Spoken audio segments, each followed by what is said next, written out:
अब खबर झांसी से है। झांसी के बार एसोसिएशन चुनाव को लेकर एक बार फिर से सरगर्मियां हुई तेज। आपको बता दें कि हाई कोर्ट के चुनाव कराने को ऑर्डर को लेकर वकीलों में हर्षोल्लास दिखाई दिया। वहीं अधिवक्ता प्रमोद सिवरे ने अध्यक्ष पद पर अपनी दावेदारी पेश करते हुए कचहरी परिसर में प्रचार प्रसार किया।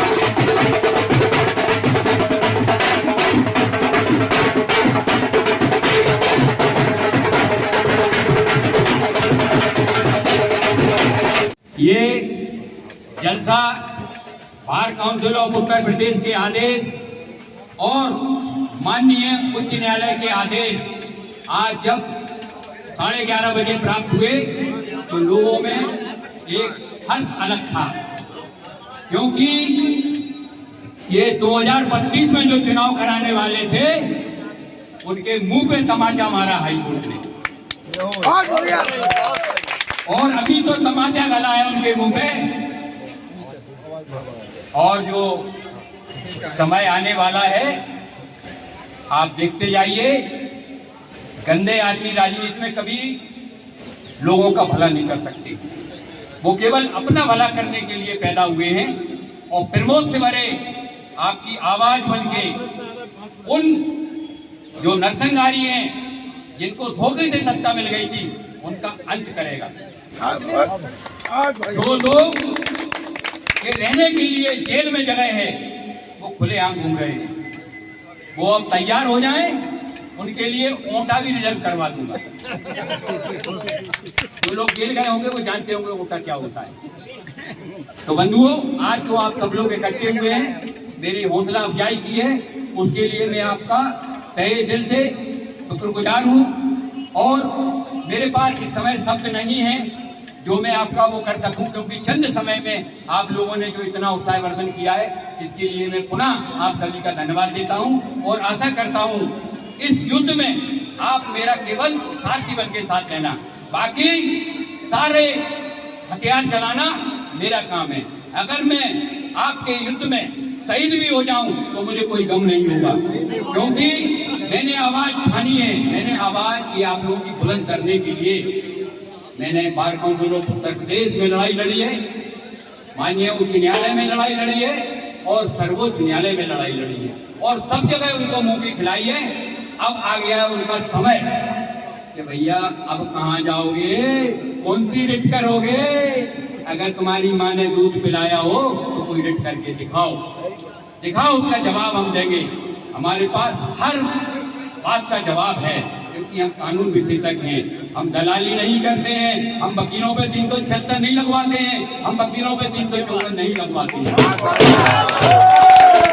और बंधुओं, मैं एक बात और कहना चाहता हूं आपसे, जो लोग वकीलों के खिलाफ अगर कोई भी मंसूबे रखेंगे उनका मुंह तोड़ जवाब प्रमोद सिवरे देगा।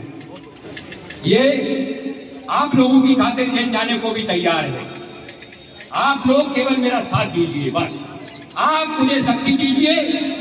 मेरा एक एक खून का कतरा आपके लिए समर्पित है। इन्हीं शब्दों के साथ मैं अपनी वाणी को विराम देता हूं। और अब मैं अपने जिन्होंने मेरे साथ कंधे से कंधा मिला करके लड़ाई लड़ी है, श्री मदन वकील साहब से मैं चाहूंगा कि वो भी इस जलसा में अपने विचार करते हैं।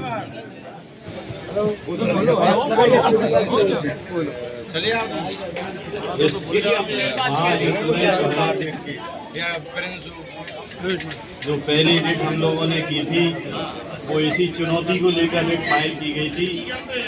तो उन लोगों का ये कहना था कि चुनाव अब भूल जाएं, 2032 तक चुनाव होगा। उस चुनौती को हम लोगों ने स्वीकार किया और हम लोगों ने मिलकर ये कहा कि ये बार संघ है, हमारे परिवार के आप मुखिया जरूर हैं, लेकिन इस परिवार का आप दुरुपयोग नहीं कर सकते। इस संगठन का आप अपने व्यक्तिगत स्वार्थ में उसका दुरुपयोग नहीं कर सकते हैं। उसी चुनौती को हमने लेते हुए रिट याचिका फाइल की और दिनांक 10/9/2024 को जो आदेश हुआ था वही आदेश बहाल रहा और bar council of Uttar Pradesh ने इसी आधार पर जो है आप अध्यक्ष की बात कर रहे हैं, उनकी अधिवक्ता होने की सदस्यता भी समाप्त कर दी गई है और सदस्यता ईश्वर चाहेगा तो हमेशा के लिए अब निरस्त ही रहेगी। वो कभी वकील रहने लायक भी नहीं रहेंगे। हम लोगों का ये पूर्ण प्रयास रहेगा कि कानूनी मर्यादाओं के अंतर्गत हम वो हर प्रयास करेंगे जिससे बार की पवित्र धारा ऐसे लोगों के पास ना जाए जिससे हमारा परिवार पुलिस विभाग या अन्य विभागों में बदनाम हो।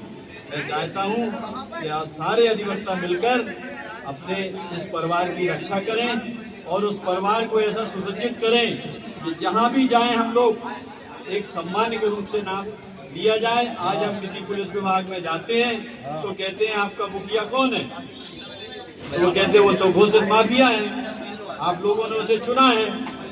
तो आप उसके लिए जो है इस तरह के शब्द प्रयोग करते हैं। तो हम लोगों ने कहा कि सर जब तक अध्यक्ष हैं वो अध्यक्ष हैं, कैसे हुए वो देखी जाएगी, बात की बात है।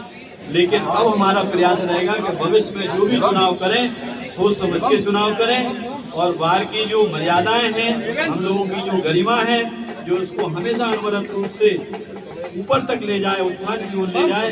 इन्हीं शब्दों के साथ मैं अधिवक्ता बंधुओं से निवेदन करूंगा कि अब तक जो आप लोगों ने अपना परिचय दिया है, हम लोगों के बीच में रहकर उस सच्चाई का सामना किया है और चुनाव अब होंगे और हमें बाहर में फिल्मों से भरे जैसे ही लोगों को लाना है जो वकीलों के हित की बात करते हैं।